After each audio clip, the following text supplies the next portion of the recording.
Christine এবং আমি একসঙ্গে নেই।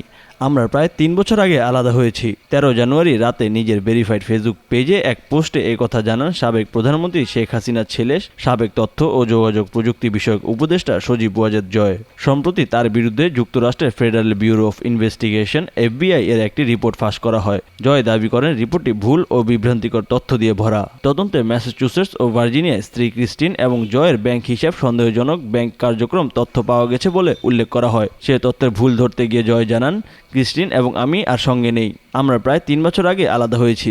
জয় ২৬ অক্টোবর ২০০২ সালে মার্কিন নাগরিক ক্রিস্টিন ওবারমায়ারকে বিয়ে করেন। তাদের একটি কন্যা সন্তান রয়েছে। তাদের সন্তানের নাম সোফিয়া ওয়াজেদ। যদিও ২০২৩ সালে ক্রিস্টিনের সঙ্গে সজীবের বিবাহ বিচ্ছেদ ঘটে। ক্রিস্টিন একাধিকবার বাংলাদেশে এসেছেন, রংপুরে শ্বশুরবাড়ি গেছেন। গুঞ্জন ছিল জয়ের সাথে বিচ্ছেদ হয়ে গেছে ক্রিস্টিনের। ক্রিস্টিন একজন ইহুদি, তিনি কখনো ইসলাম ধর্ম গ্রহণ করেননি বলে জানা গেছে। তবে জয়ের সাথে কেন বিচ্ছেদ হলো ২০ বছর পর তা কোনো পক্ষ বলেনি। সংসার বিচ্ছেদ এই সংসারের নিয়মিত বিষয়।